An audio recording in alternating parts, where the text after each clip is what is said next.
Okay, and welcome to our Sunday morning, Sunday Cheder. Welcome. So many nice people that are joining today. And today, something very special. We're going through a little bit review of some stuff that we learned and some new stuff.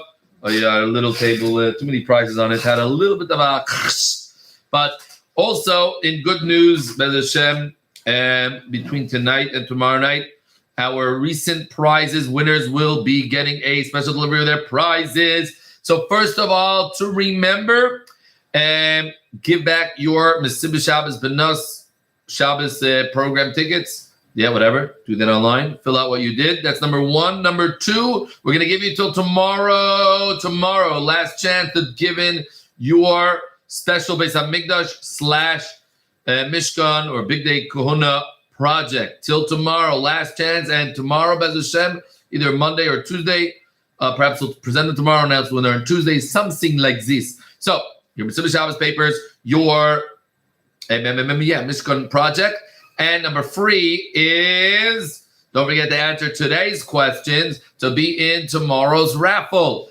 Number 17, not holding there yet, but nonetheless. And don't forget, we're 1 week away from the Rebbe's birthday. So please, we need all your help for the Balpeh. We're falling behind, but soldiers never fail. So please, chap an eye.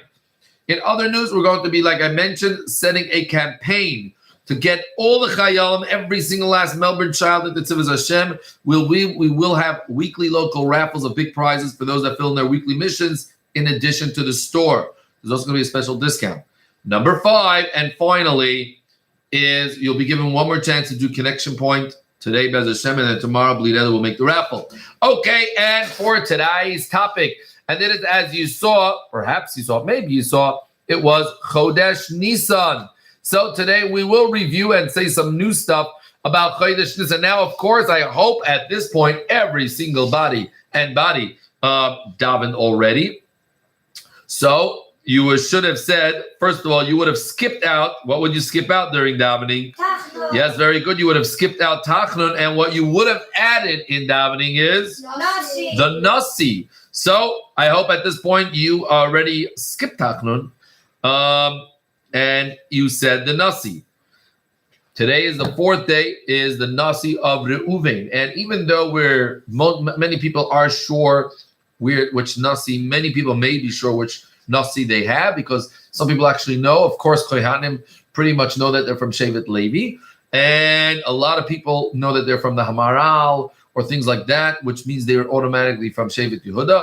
But nonetheless, because, as it says in Hayom Yom, your neshama sometimes could go to a few places, come from, gets from like different shvatim. So we get we get a special bracha from each and every Shevet. Now, even though there's no official Nasi for Shevet Levi, on day 13, now obviously we could have 12 Shvatim without Shevet Levi. Do you know how? How do we have 12 Shvatim even without Levi? Very good, because Yosef got the blessing of the Bechorah, so he gets 2 portions. So his Shevet, the Shevet of Yosef, turns into 2 Shvatim, Menashe and Ephraim. So we add Menashe and Ephraim, we get 13 minus Levi. So anyways, but on day 13, we do say the last part of the Nasi over there, which is about Aaron lighting the menorah, and of course that's Shevet Levi. Let's first give our daily tzedakah and gedolah tzedakah shemekareves as a geulah. We're going to say Tehillim for all the holy Yidden around the world. They need a refuah shalema. Every Yid is holy, and Hashem should bring refuah to the entire world. So join me in Kapitel Chaf and straight to our topic. Lamnat Tzeyach Mizmar LeDavid. Yancha dinoi b'yoyim tzara yisagevcha Shem Elohe Yaakov yishlach ezrecha mikodesh umitzion yisadecha yizkarcha min koisecha ve'ohilascha yidash nesela yiten lecha achil v'avecha v'chol atzascha yemalei Nidanu Nabishu Asacha, Oveshet, Eleheinu Nidgoil, Yemale Adinai, Kol Mishaloi Sacha, Ato Yodaiti, Ki Hoshia Adinai, Mishichai, Ya'aneyo mishmei kachoy bigevudois. Yesha yeminoi elav adecha rabbi elav asosim. V'anachnu b'shem adinoi Eloheinu nazkir heimakadu v'nafalo. V'anachnu kamnu v'nisoidot adinoi Yeshia hamelech yaneinu v'yoikareinu. Okay, and just quickly to practice, okay, very quick, let's just do the Rebbe's new kapitel kufya test. Shouldn't take us more than a day. I'm just kidding. Okay, but I advise everyone to start practicing because a very exciting big kapitel is coming up that includes all the aleph bays. Kapitel kufya test, which has all the aleph bays 8 times. That's why one of the names for kapitel yutes, you tell me. Text it for an extra ticket in the raffle. What is another name for kapitel Kufyates? That's you get 1 extra way in the raffle if you text it in, send it in, and send your name in either by email menachemchabadu.org. Not better in text through your parents. And question number 2 is, what does Peretz Ben Dama have to do with Kapitel Kufyates? So our 2 bonus questions you can get 3 times in the raffle tomorrow by answering the following, obviously answering all the questions, and by answering what other name does Kapitel Kufyates have, and number 2, what does Peretz Ben Dama have to do with Kapitel Kufyates. Today, Sefer HaMitzvah is a mitzvah that we were commanded of a nevela. A nevela is a dead animal, and different types of dead animals could give off a tumah. And we have to know all those different laws about a dead animal, how it can make tameh, what else it can make tameh, how to become tar, etc. Now, of course, we spoke about that already. We don't start learning about Pesach on Pesach. We got to start earlier, so that's really 30 days before, especially now already in Chodesh Nisan. We're really, really getting into it. Now we're already Dalet Nisan. That means only 10 days till B'dikas Chametz, only 1 week till the Rebbe's birthday. Let's go right into it. Of course, we mentioned, don't say Tachnun, and add in the Nasi. This Shabbos, incredible. It's a big Shabbos. No, like literally. It's like a big Shabbos. No, literally, it's like Shabbos Haggadah. It is a big Shabbos, as we mentioned, and that's when Golus itself, if you remember, we spoke about this, when Golus itself says, Yidden, get out of Golus. When the Goyim themselves say, Yidden, get out of here. And that's, of course, when the Bechorim fought with Pari and said, Pari, get these Jews out of here. And that's why it's considered such a tremendous miracle, where the Egyptians themselves are saying, let the Yidden out. And of course, we're going to mention, we're going to say after Mincha, the special parts of the Haggadah, which is, from Avodah Mayinu, that's the part after Manishtana,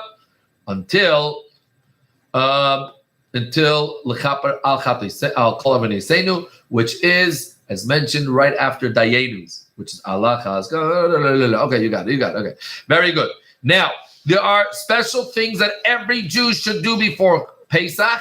One is in Shulchan Aruch, and one is, I suppose you could say, technically also in Shulchan Aruch, because we're all responsible for each other. So number 1, Shulchan Aruch clearly states a special type of tzedakah we do before. Does anyone know what it is? Excellent. It's called ma'ois chitim. Literally, it means money for chita, for flour. In other words, money for matzah. Now, the Rebbe actually extended at each and every Yom Tov. Aruch says it's a special, obviously, we always need to give tzedakah, but a special emphasis, a special stress and underline for Pesach, because every Yid can't go without it. Even on Shabbos, it says if you don't have money, so you can do this, you don't have to have. But of course, every Jew needs matzah and wine. And so number 1, to prepare for Pesach, everyone should get involved in Ma'is Chitin. There's plenty of charity organizations, even locally in Eretz Yisrael. So that's number 1. You can give, of course, the MJCF, which Melbourne Jewish Charity Fund, which gives to poor people locally, because tzedakah has to start at home. You're supposed to actually give to your own country first, your own city first. But interestingly, you can actually give to Eretz Yisrael, and everyone, because we're all from Eretz Yisrael, it actually says that all poor people in Eretz Yisrael are considered poor people of your own city, and you can give to Koilel Chabad. Okay, so number 1, Mois Chitin, tzedakah for matzah. Number 2, Mivtzah matzah. Of course, that is trying to make sure that every Jew has matzah, even Jews that they have money, but they don't know that, they don't feel that's that important to have matzah. So we encourage them. That's one of the Rebbe's first campaigns, to make sure every Yid has shmura matzah.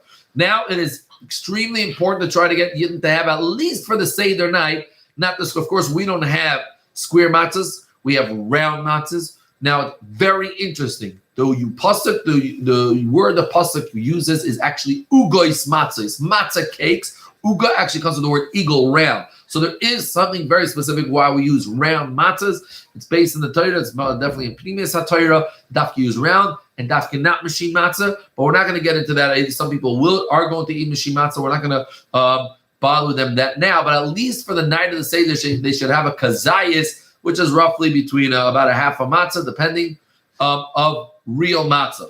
Now, this year, the Cheder made sure that he brought us some fun to make sure this Mitzvah is going to be a little bit more difficult than other years because we have to have social distancing, which is kind of the opposite of Mitzvah, but that's what Hashem wants us to do right now.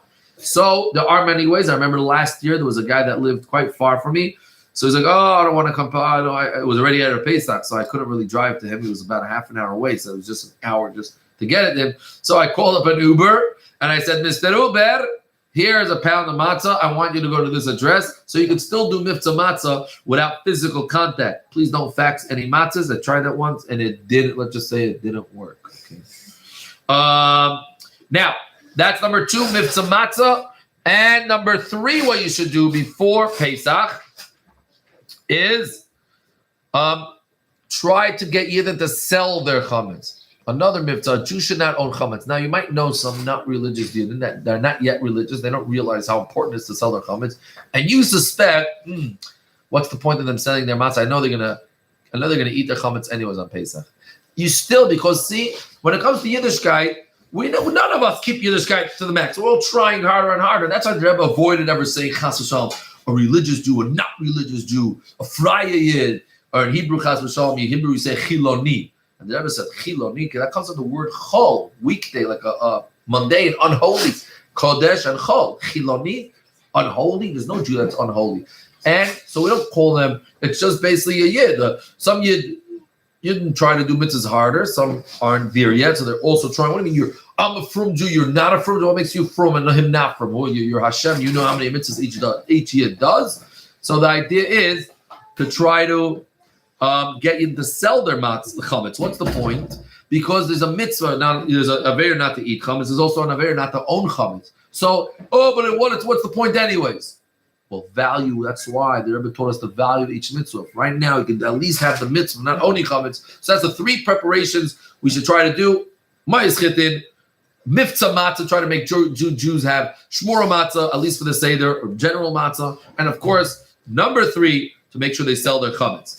Okay. And in further news, so what should children do before Pesach? What children should do before Pesach, that's specifically for every Jew, especially adults. And what the children should do is, first of all, try to attend a model Seder. And I'm gonna work on that. I saw Rabbi Karnofsky do a beautiful this morning, and thank you, Mora Karnofsky and Rabbi Karnofsky for a model matzah bakery. So we're gonna maybe do that as well as one of the programs this week, as well as try to conduct a model model Seder, because child should know, right? It's harder for the children to know all the dinim of the Seder, but at least before the Seder, you should be prepared. So Be'ez Hashem, we are going to attempt to make some type of model Seder, but every child should, of course, before Pesach, do a model Seder so they kind of know what's happening. And number 2, learn and get prizes.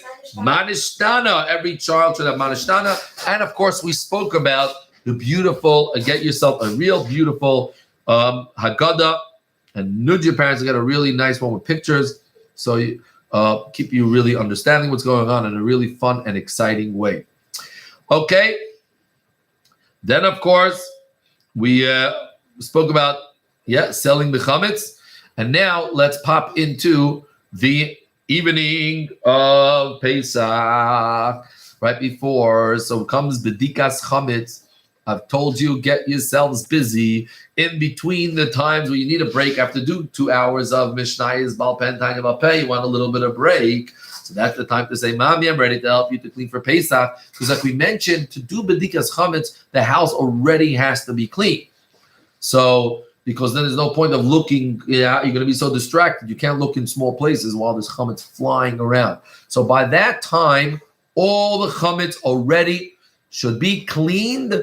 The house should be practically cleaned. Of course, then we're going to put out 10 special pieces.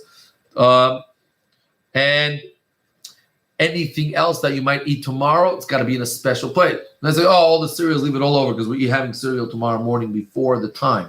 There's a certain time where you're not allowed to eat chametz anymore. So you can say, just leave the cereal around. We're going to have it tomorrow. Just leave it on the table. It's got to be in a special place. It's got to be in a careful place where mice, lice, and little children, cannot get to it. Because that's the last thing you need is chametz spill. If someone spills a cereal and your little baby schleps the cereal box to the next room, and you are going to, now you don't know exactly which room the baby was in, and you're going to have to check the entire house all over again. So you have to start marking off, this is being sold to the guy, this we're keeping for tomorrow, this we're burning. Like I said, we need a feather, spoon, and you got it, a candle. It's definitely not a Havdalah candle because the Gemara talks about it. Why not a torch? Why not a few wicks? Because that maybe it's a bigger fire. But of course, it's very difficult that's a jumpy fire. So it has to be like a single wick candle. Havdalah candle is actually not good at all, even though it seems maybe better, brighter. But you need a still beautiful candle to be able to search. And like I told you, the Rebbe specifically used a paper bag. Who remembers what I said, how the Rebbe would tie their bag? Yes? Yes, the spoon would be sticking out and tie it around, put it in a high place. First of all, it should be in a visible place. You should remember where you put it. Remember, you have to burn it tomorrow. And it should be obviously a high place that no mice or lice or rice should be able to get to it. Now, this year, we do a couple, for now it's the morning. Of course, in the morning, we are going to do some special things. It's Erev Pesach. We're going to skip out. Hey, which song is that? Come on, after Baruch Shamar. Mizmar L'Soida. Yeah, so we're not going to say Mizmar L'Soida from Erev Pesach and not even during Chol Moed. Who remembers why? A carbon toida was brought with chametz. Very good. It was brought with chametz, and therefore the toda was not brought from Erev Pesach because they had to eat it that night, and we can't eat it anymore. So anyone that has to bring a carbon toida, a carbon of thanks, has to wait till after the Passover. Now, what other? Okay, this year something we have to do special at Erev Pesach. Why am I saying this year? It doesn't happen every year, and it has to do with the week when Pesach falls out. So now that gives you a bit of a hint. Do you know what you have to do? And here's your new contest for this week. Make a beautiful sign, and it's going to say, "Remember to do what?" Yes, Eruv Tavshilin. An Eruv Tavshilin. It's very interesting. I'll explain to you quickly what it is, and you may or may not understand it. Very cool. Okay, you should understand it. Now, Yom Tif, are you allowed to cook on Shabbos? If you said no, you were right. Are you allowed to cook on Yom Tif? If you said yes, you were right. But there is a restriction. I cannot cook for tomorrow. When the Chachamim, the Torah clearly allows you to do certain things on Yom Tif, things that you need to do for that day. So, example, let's just say today was the first day Yom Tif, and someone knocks on my door and they says, "A miracle happened. Corona is over. Could I come over tomorrow?" And you look and say, "Wow, yeah, Mashiach came. Everything's good. A guest wants to come tomorrow. Wow, Baruch Hashem. Now we're gonna have guests again tomorrow." And okay, I have to cook, so let's start preparing. I have such a busy day, so let me start cooking today for tomorrow. Can I cook for today for tomorrow? No, you can only cook for that day. So if I say, "Oh my gosh, guests are coming tomorrow. I have some extra time now. All my kids are chrapping because they're taking a nap." That's another thing you should do Erev Pesach. Make sure you take a nap so you can stay up late to ask the Manishtana and actually hear the questions this time, and maybe this year make it to dessert. So you say, "Oh, my kids are sleeping now. Baruch Hashem, I have time. Let me start preparing for tomorrow." No, hold it. You're allowed to cook, but only for today. Now, that's super important. You're not allowed to prepare today for tomorrow. And that includes that if it's not night yet, you cannot start setting your Seder table yet, even though you have time, because everyone's still napping. And Okay, I can't cook for my guests. At least let me start setting up my Seder plate. Whoop, up, up, up. If it's before it's say Sakichav, the stars that come out, you cannot prepare. You can't do anything today for tomorrow. What are we going to do this year? It's a problem. Because Pesach is Thursday and Friday. What's right after Friday? So now it's Friday afternoon. In normal Friday afternoon, I'd be preparing for Shabbos tomorrow. I'd be cooking the cholent now. Let's say it's Friday today. I'd be cooking cholent today, making gefilte fish, then worrying why my head of the fish is staring at me as I stare at it back. And then you start preparing for Shabbos. You can't cook on Shabbos. But what do I do now? It's Yom Tiv, and you just told me I can't cook for tomorrow. I can only cook for today. So the Chachamim made a special type of Erev. It's called Erev Tafshil, an Erev of cooking. What you do is you basically take one baked good, one cooked good, you put them together, and you prepare that like Erev Yom Tiv. And you say, I'm already starting to prepare my Shabbos meal now. Okay? So basically, if you started before Shabbos, not only before Shabbos, before Yom Tiv, you can now continue cooking because it's like you started cooking already before Shabbos because you prepared the Erev Tafshilin Erev Yom Tiv. I started even before Yom Tiv starts. So it's as if I already started beginning cooking my Shabbos meal even before Yom Tiv starts. That's the way you are able to cook on Friday. So when could you cook on, I'll give you a trick. Another way of asking it is, when could you cook on Yom Tiv for the next day? The answer is if the next day is Shabbos and I made an Erev Tafshil. Anyways, in our question online, if you're not sure where that is, go to Chabad Youth. That's you get into the raffle, chabadyouth.org/virtual. So our question was, what special thing do we do this year on Erev Pesach? And the answer is Erev Tafshilin. And that's going to help us be able to cook from Friday to Shabbos. In other words, on Friday for Shabbos, on Yom Tov for Shabbos. Okay, I think we got it, or we didn't get it, depending how well I explained it and how smart. All right, just depending how well I explained it. Okay, now. So now it's Erev Pesach. Davin did not say Mizmor L'Soida. I still said I did not. Right? Davin didn't say Mizmor L'Soida, and I forgot to say Nasi. Oh, very good, because Nasi is over. I hope you did forget to say Nasi that day. All right, I had a little chametz, but now whoop, whoop, whoop, whoop, time's up. No more chametz. That means there's an hour left to burn my chametz. Make sure that you do the following before binding the chumetz. You need to make sure a couple of things before you bind that chametz, and that is as follows. On the question is, what should you do before biur chametz? And you've got to answer at least a couple of them. So let's go. Number one, remove all your garbage. Sometimes your garbage, it still belongs to you. Remove all your garbage before biur chametz that might contain chametz. Now, we're pretty lucky, depending what streets you live on, but in Shmeint, Kilda is Hamizrachis. Which reminds me, I want to tell you something really cool before our story. Very cool. Before, so actually garbage day is Wednesday, Erev Pesach. That kind of works out really cool for us. There are a few ways, like what happens if you still have chametz in your garbage can.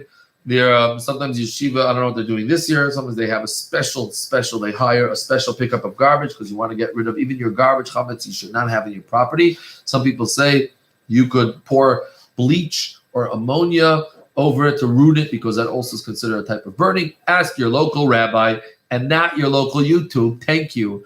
Number two, so number one, you should do before chametz, make sure even your garbage, all chametz is removed out before biur chametz.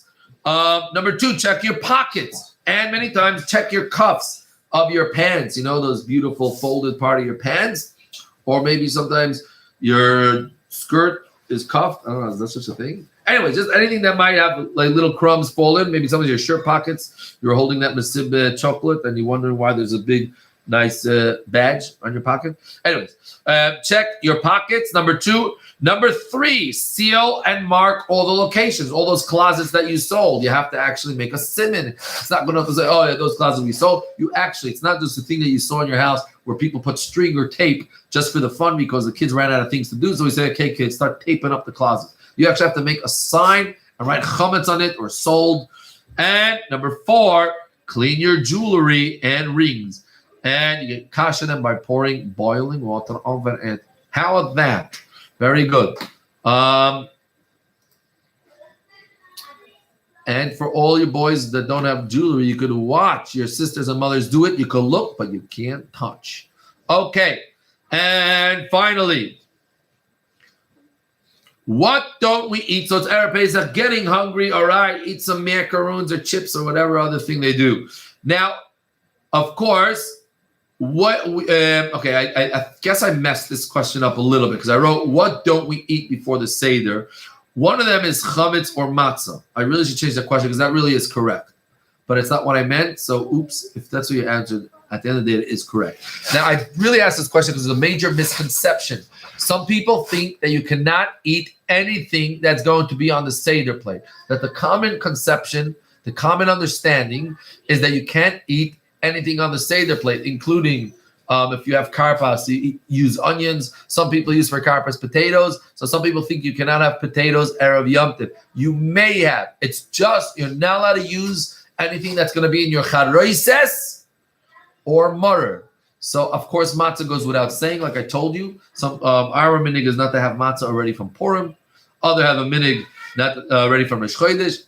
But it's halacha. You're not allowed to have Erev Pesach. So actually, chametz or matzah before the Seder, they're both correct because you're not allowed to have chametz anymore, but you cannot eat matzah yet. You can only eat other things, but it's not anything on the Seder plate. So the answer is you may have onions, and even though it's on the Seder plate, and you may have potatoes, even though it might be on your Seder plate, and you may have eggs, even though it's on your Seder plate. The only thing you cannot have is anything that's going to be in the charoises, namely wine, nuts, apples, and pears.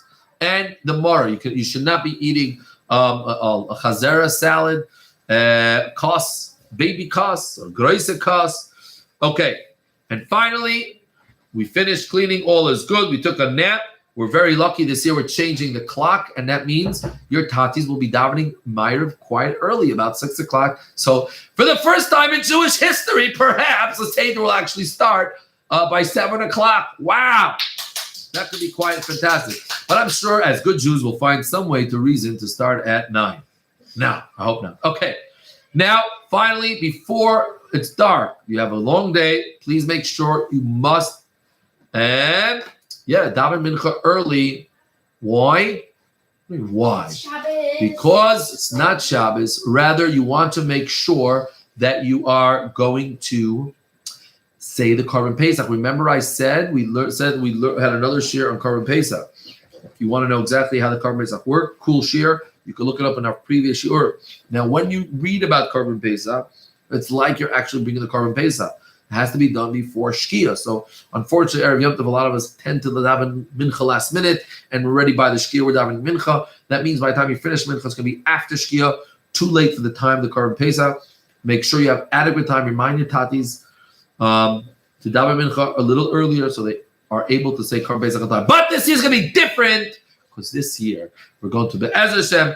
Actually, as we're learning the halachas in the Rambam about Tahara, we are going to be purified with the 10th and final Para Aduma, and then be able to bring the Korban Pesach, and we'll eat in Yerushalayim from the special Zvachim and Psachim, the special Yom Tov Korban and the Pesach Korban. May we actually finally have it now. Okay, now for the raffle.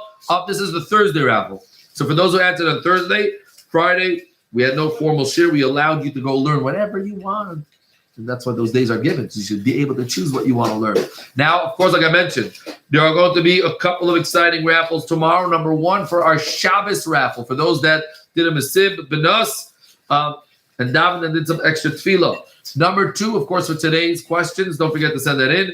Like I said, today I will post up a final reminder for Connection Point. You can still do Connection Point with our two amazing prizes. And don't forget the competition for the Beis HaMikdash. In other news, I want to see you making your most beautiful, don't forget, or not don't forget, why I said don't forget, positive. Remember Erev Tavshilin.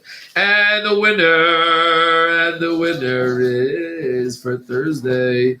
A big mazel tov to Mayor Greenbelt.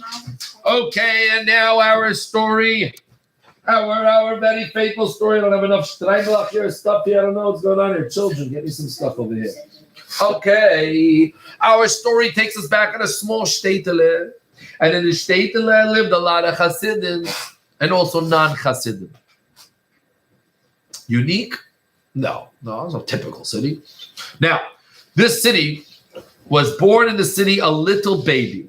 No, that's usually how they're born. As little, even the Shtetlach also born as little babies. And on the 8th day, guess what? Yes, he had a bris. And on his bris, they called him Yankele. Just kidding. They called him Yaakov, but everyone else called him Yankele. Now, Yaakov had something very unique. No, not his eyes. Not his eyes. Just relax. He was actually a genius. And from a little child, he already started learning alphabets quite quickly. And as he grew up, he was really like, amazing. When he was young, he was mamish learning at 5 years old. He was downing Mishnayos, and he got older. You don't know this, not necessarily know the story. It's not the Alter Rebbe story, different one. And he was mamish learning Mishnayos. By the time his bar mitzvah, he finished a few mesechtas. He started learning, and everyone said, "Whoa, this Yankel is going to be a genius of the generation, a goyin ador, a poisik like the world has not seen." And he was mamish kaching away, and all day, all night. Gemara, and Mefarshim, and he was mamish, like it says in the pasuk, "V'higisa b'yom v'layla." You should learn, you should get involved, and toil in it day and night. And he would be constantly learning Torah. Now, at night, sometimes in the show was a bit difficult because there was always a group of chassidim fabrengi, singing songs. But you know what? It didn't bother him too much. He was a tolerant. He was not a chassid, but he was a very tolerant young man, and whatever, he was so involved in his learning, the singing kind of didn't really bother him that much. But one day, as the chassidim were fabrengen, they said, "Yankiv, come fabreng with us a little bit, inspire neshama a little." Good. Somebody in neshama needs a little, just learning. You forget why you're learning. You could forget who you're learning to. You forget about the age. Come say l'chaim eshtikol fabreng. Yankiv would always say, "Stop. I have to learn. Stop wasting my time." Yankel, it's not just about the pages you're turning. You need to allow someone who said a good line. Don't turn the pages, but let the pages turn you a little bit. Come on, farmayid. So Yankel usually denied it. But one time a chassid came over, put down a couple of chaim, said, "Yankel, say l'chaim." So he said l'chaim. Yankel, come fabreng with us. Nah. Anyways, with enough varmkeit, enough warm. And he was always intrigued. He always saw the Fabrengen. He was intrigued. So one time he joined the Fabrengen. And he was enjoying it. He said some Moedik Gemaisis and about Yerushalayim. And it's the first time he heard such things. And it was quite inspirational. But he went back to his learning and he said, "Yankel, you have to come with us to Lubavitch. Come with us to the Rebbe Rashab." "Oh, no way. Why don't waste so much time for?" They said, "Come to the Rebbe. You think, so this is Geshma, come to the Rebbe, have a yechidus. Imagine spending a few moments with one of the go'oinei, the nasiader and go'oinim. Come meet him." "No, it's too much. It's a waste of time." Anyways, the chassidim nudged him and finally said, all right, I'm coming. You know what? Tishrei, I'll come. I guess Tishrei is B'chal. People would travel to Rebbe's, and Tishrei is anyways not such an easy time to learn because there's a yuptif going on. He said, Tishrei, I'll come. Tishrei.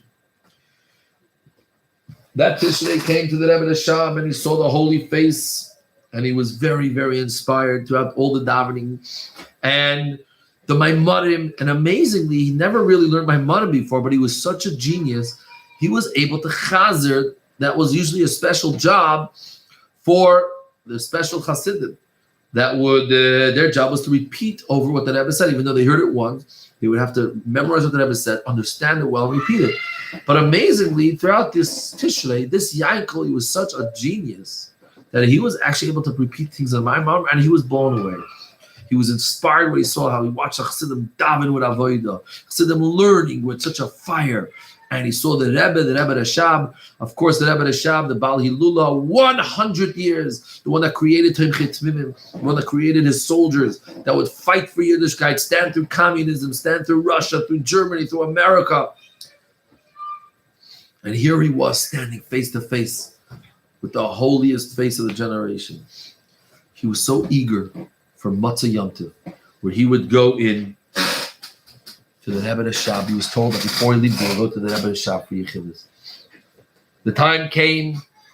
He was so excited. He stood in line with the other people in his town, watching each person going with such awe.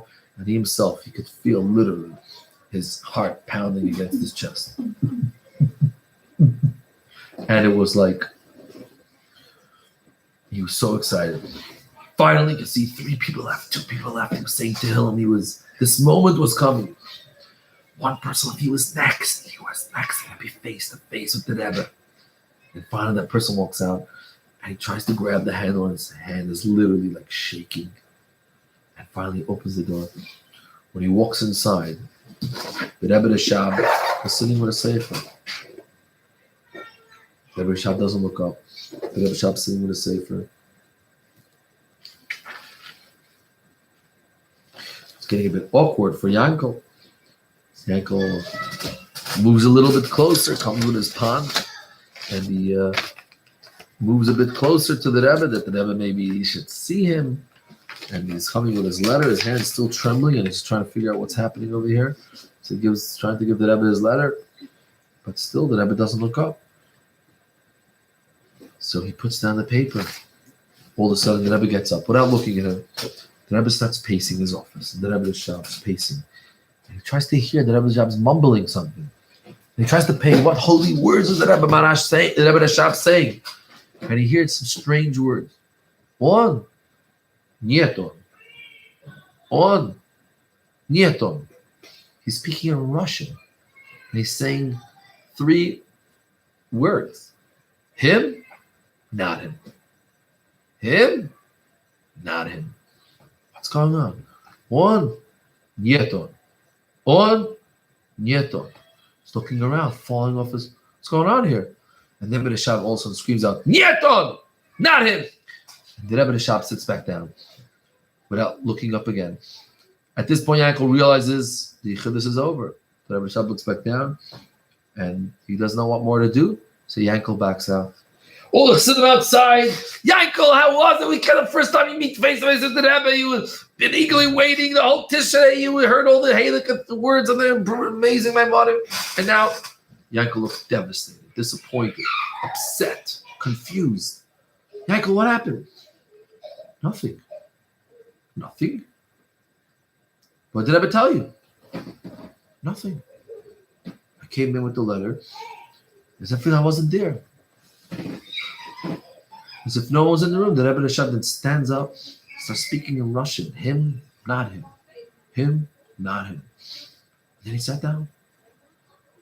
Chassidim themselves were quite surprised. They thought it was an opportunity to get a non-chassid involved, and very, very strangely, this is what Rebbe Rashab tells him.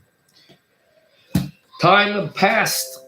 Yankel went back home. The Chassidim went back home, and now Yankel stayed his distance. He said, okay, I tried, not interested. I hung around the Chassidim. I see what they have to offer. Nice Tishrei. He was still obviously deep down a bit hurt and disappointed.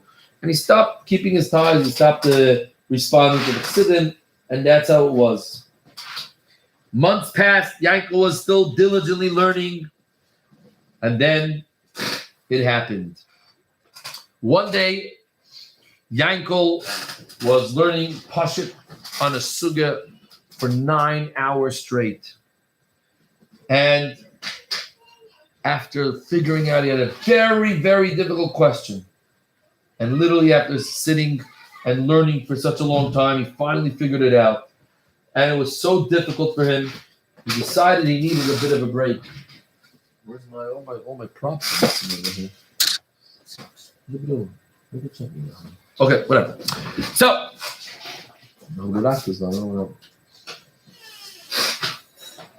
okay, whatever. Okay, so he goes outside the shul and taking a bit of a break, sits down, and he notices that someone on the bench outside left a newspaper. He wants to grab it, but he says, you Bacher, I'm learning Cheder newspaper. He was curious, but something caught his eye. And it said, challenge, 300 ruble. 300 rubles, that was like thousands of dollars. And it says a hole from the University of Petersburg from the University of Petersburg, the big famous university of the whole Russia. There is a challenge. They have a very, very difficult equation, a mathematical equation. Anyone that can figure it out, 300 rubles. This made Yankel very curious as he grabs the newspaper, cuts out the piece, and he sits down with a pen and paper. And it's very, very difficult. It's extremely difficult. But then, all of a sudden, Yankel figures it out. He figures out the equation, and he's so excited. He writes the answer, puts it in an envelope, and runs to the post office and puts the post-it to the address, University of Petersburg. And he's really excited. And he goes back to his studies. Sure enough, a week and a half later, Yankel gets some mail, opens it up, and what's inside? Dear Jacob, we are very impressed with your response. It looks like you are the winner. We'd like you to come down to our offices to discuss your answer. We are blown away. Now, something told Yaakov not to go. How could he afford it anyways? But there was a ticket inside to Petersburg. On one hand, that I'm going to stop all my learning for some 300 rubles, but he's thinking, of course, the Cheder says, look how much you could do with 300 rubles. You can give so much tzedakah, and you'll be able to learn even better and have a luxurious life. And of course, it's pretty cool. Imagine the greatest university in the whole Russia wants to speak to you. Well, that felt pretty good. So he comes up with all that, it's only going to help me learn Torah. And against his better judgment, he takes the train ride. He comes to the offices. He comes to this massive university he's never seen before, multiple buildings, people running around. And, Jew, what are you doing here? I have an appointment. He shows him the paper. Wow. What? With one of the top offices. So he sits down, and they all look at him, although he looked very, very Jewish with his tzitzis flying and his yarmulke. And they said, Jacob, very, very impressive. Very impressive. How did you come up with this? Which school did you learn in?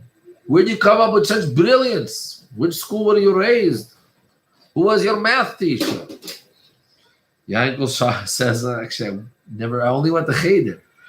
I never went to a school, shule, and a shkola. That's actually right. That actually how you spell it, school. So in certain places you call it shule or shkola. And so he said, I never went to shkola. I actually went and learned. So how did you come up with this? Well, from all the Torah I learned. Torah gives you the biggest chachma. Wow. Yaakov, you truly earned the 300 ruble. And we're going to give it to you. But we want to give you a better offer. We have never seen such a genius. We see you are beyond. We want to offer you. Don't worry, you can stay at Yid. We won't bother you. Come in our university. Learn some skills. It'll help you out. You'll probably imagine you'll be able to learn Gemara so much better. Learn some skills. Yaakov's Yetzer Tov said, step out now. This is not the place for a Yid.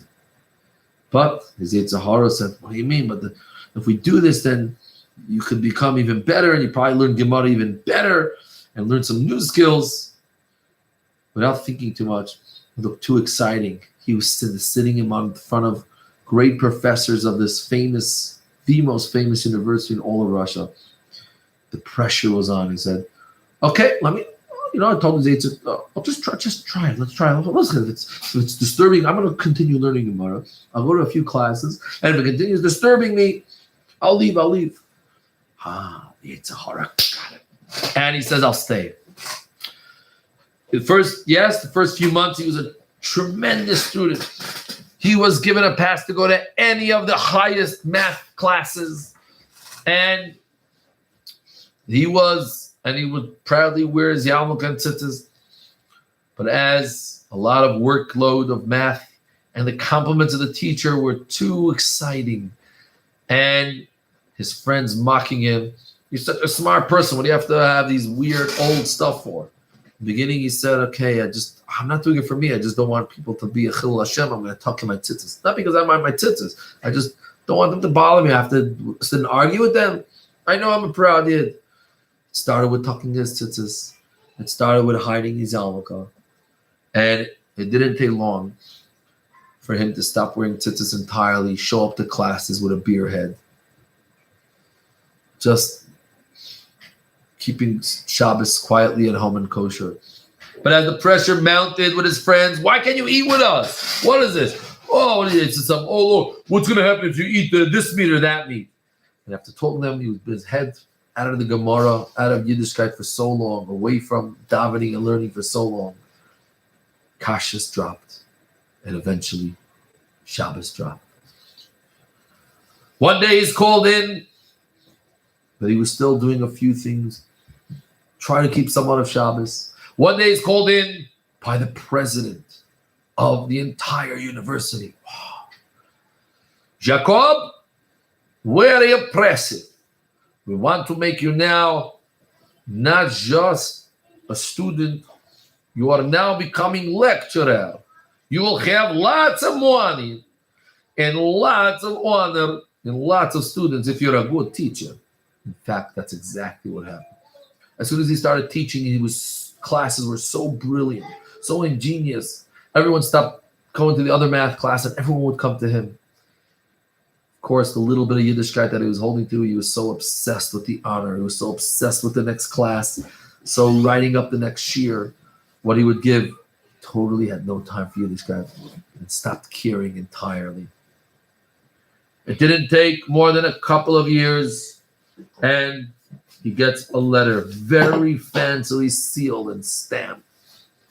And this is now from the chancellor of the university all the way at the top. No one gets to see. He says, come to me next Tuesday, 4:07 sharp. Don't be late. Busy man. Yaakov shows up, and inside is the professor. Yaakov, we hear so much about you. I am rich. We need make promotion now. You make promotion. No more lecturer. You're now professor. Yaakov. The day he was dreaming about. Top professor in this university. However, Mr. Jacob, there is in our uni law books, no Jew can come a professor. I see it shouldn't bother you too much. You don't act like a Jew. You don't look like a Jew. You don't Jew like a Jew. So, quick conversion and take care of all the problem. Yaakov was now taken back. He was not learning Torah anymore. He wasn't even keeping Shabbos. But even afraid, he knew give up Yiddishkeit. He was shocked. Jacob, I know this decision is very hard. I understand. Be wise. This is one offer once in a lifetime. What do you care? Should we pay him to It's keep not like Shabbos? he don't know me still. Make a wise choice. I'll see you next week. Yaakov walks out. What do I do? This is the moment I've been waiting for. Finally, I become one of the most famous people in all of Russia. And now to give up. But to give up my Yiddishkeit? What's the big deal? It's as if I care about Yiddishkeit anyways. No, but will I give up everything for this? Who cares? We'll just make a 1, 2, 3 quick conversion. It won't really matter. The whole week, Yaakov cannot sleep. Churning over. What do I do? So, Yaakov, will you become the famous professor 1 week later? Yes, Chancellor. I accept the offer. Good. Without thinking twice, the Chancellor grabs his hand, shakes it. Okay, Mr. Priest, come in quickly. Chick-chack, chick-chack. Within 20 minutes, a priest was summoned, and He just did make quick conversion, make the quick pass. And the priest said some mumble jumble, sprinkled some bathroom water. This is what he did over there. And congratulations, Rabbi Yaakov. Good choice. Of course, Yaakov now had the most beautiful house, one of the most beautiful houses. He was making so much money, such a good life. And unfortunately marries a goyish lady. And life is amazing. He has it all. Beautiful house. Fame. Everyone talks about him. His name is always in the newspaper. Every class by him is full. His wife sees, though, lately her husband is not happy. He's always slumped in his seat. Stops leaving the house. Sometimes hours till he leaves the house. Then it became days. He would just go in a trance for hours. At night, she noticed that he would toss and turn. Every 10 minutes, he's tossing and turning. He can't sleep at night. He's losing his appetite. She realizes that her Yaakov never really made peace with the fact that he converted. He's tossing and he's turning and he's depressed. One thing made him happy, his hunting. Once in a while, that's the only time he would find some comfort. He would take out his big, beautiful, white Russian horse, take his rifle, and go out into the forest and kill some deer and kill some other bears and animals. And now he'd come home and, that was good. So it was, she encouraged him many times to go on his hunting expeditions. And one fine Monday morning, Yaakov went. His horse starts galloping. And he's nearing the forest. He tries to slow down his horse, and he starts pulling the reins. But instead of his horse, as usual, slowing down, his horse starts galloping. Hey, slow down. Stoy. And the horse is going faster. So he starts whipping the horse, and the horse is going fast. He starts pulling on the rein, and he sees he's yanking that horse, giving the horse so much pain. But the horse won't stop. And his speed starts picking up. And Yaakov is now frightened to death. He could see he keeps missing branches. What? He's holding up for his dear life. He's already half off. And he realizes soon by the mountains, either he's going to run off a mountain or crash into a mountain, or sooner or later, one branch going at 70 kilometers an hour, smacking his head off his shoulders. He knows this is it.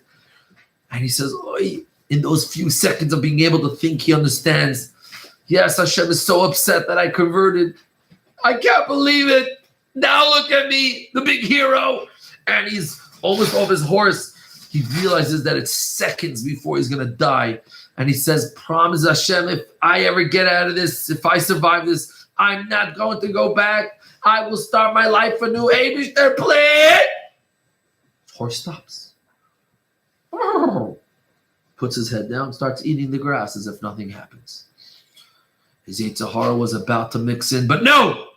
He stops his Cheder. This is clearly a nest. He gets off his horse, throws off his hat, and he says, I'm not even going to go back home. I'm not even going to take my horse with me. He just leaves his horse, and he starts walking out of the forest, and he finds a shtetl. A number of Jewish families live there with an old Rav. The Rav opens the door, and he sees person looking like a bissel sugar. His shirt's flying, things are flying, but you can see he's a very, very important aristocratic nobleman. And the Rav says, yes, how can I help you? Is there anything wrong? And Yaakov bursts out crying. And he tells him his story about how he was a bacher and how he used to learn all the time.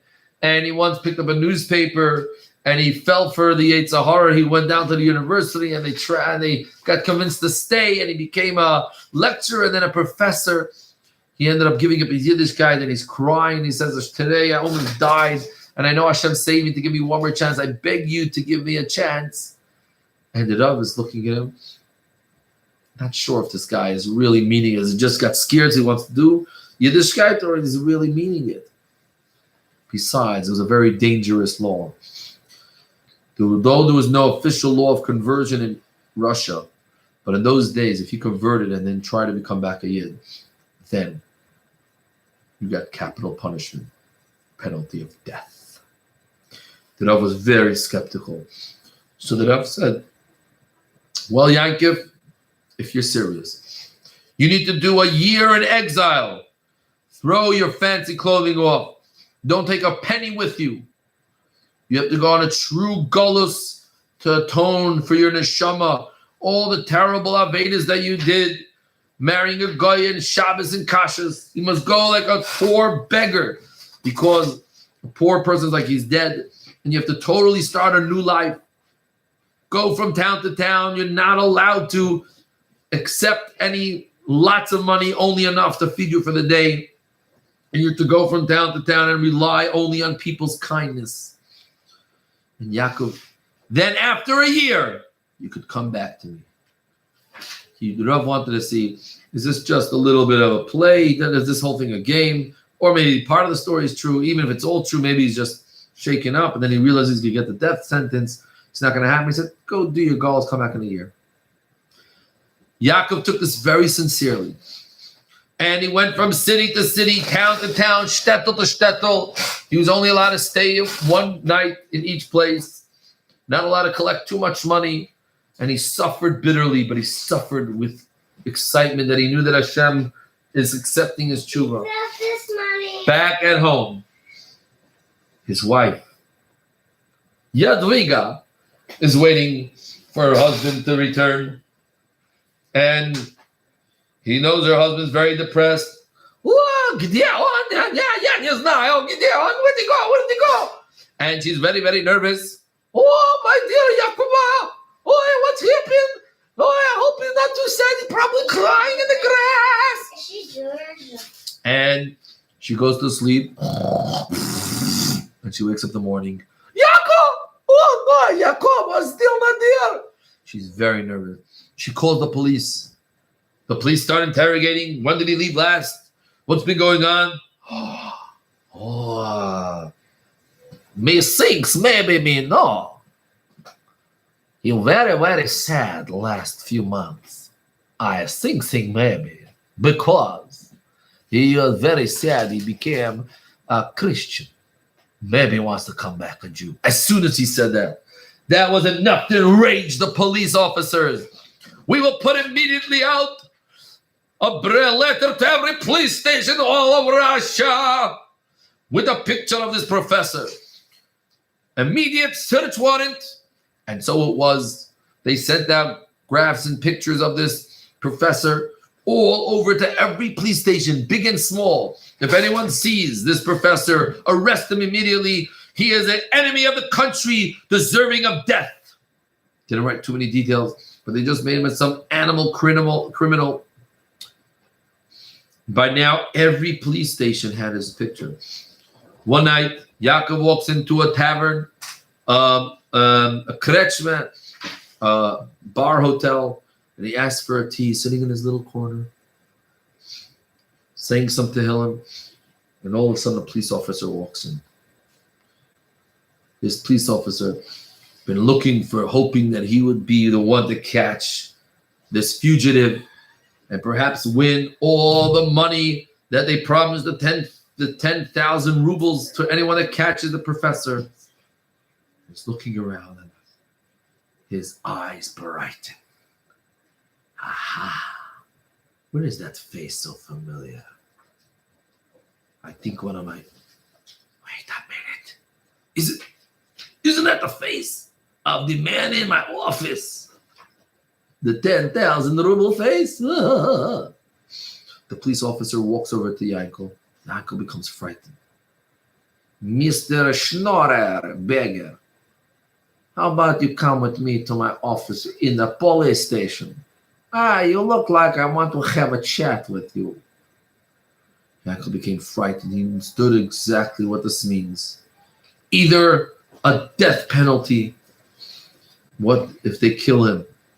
Or in worse, send him back to his wife, which would be a death penalty to his neshama. Reluctantly, Yaakov has, of course, no choice. does not protest, sure, and walks with the police officer. The police officer walks by the police station. He sees the picture again, and he's sure he's got the right man. Wait over here in this fancy room, okay? And he locks the door to the cell, slams the door, and he goes quickly to this warden, to the chief of police in there. Chief of police, guess what I have? What do you have? Chicken pox? No, really, guess what I have? You have corona? No, not really. Come, we become rich. But I get most of the money. I saw. He walks in and says, look! Pasmatri! Look! The chief of police looks at the picture in his hand. Clean shaven, well-looking professor. Sees a schnutter on the side. He goes, on! The officer says, on! That's him. And the other officer goes, niet on. Not him. No way, you crazy. On! Again, the officer screams, on! And the chief of police goes, niet on. On? Niet on. And again, all of a sudden, Yaakov's face turns white as his mind brings him back to the city of Lubavitch, to the holy face of the Rebbe Rashab, mysteriously pacing his office with 3 Russian words. On, niet on. On, niet on. Is it him? Is it not him? And finally, he could hear the Rebbe Rashab's voice as the chief of police screams, niet on! It's not him. You're going to make a fool out of ourselves. What, I sent some old beggar Jew and said we found him? We're going to be the laughingstock of Russia. And as the Rebbe Rashab ended off, he could see the Rebbe Rashab with a firm shout, niet on! Not him. With that, Yaakov was released. Right away, Yaakov packed his little schnutter bag and he started waving down horse and buggies until it took him days and days, and he ended up in the small city of Lubavitch. Once again, the door of the Helike, Bal HaYelula, the Rebbe Rashab, knocking at the door. And the Rebbe Rashab opened with a big smile, and he cried and burst out crying and asked the Rebbe Rashab for a proper tikkun, which the Rebbe Rashab gave him. And eventually, he became a massive chassid. His last name starts with, I believe, Kuf.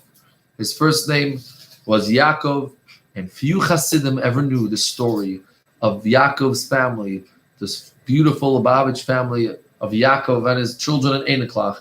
Few knew the past history of this special Chassid. Good night, camper. No, wrong holiday. Okay, everyone, we'll see you tomorrow. Don't forget about all the special raffles and as well as the competitions. And don't forget, please, it's a long day, so please chaperon, especially you older boys and girls, for Connection Point. The raffle will be tomorrow, so we'll post it one more time, clear instructions. Look that up in about 20 minutes. All the instructions will be there for Connection Point and 2 massive raffles. See you in the base of English Shlishi tomorrow, where we'll have a real share by Mashiach Tzidkenu. Bez Hashem.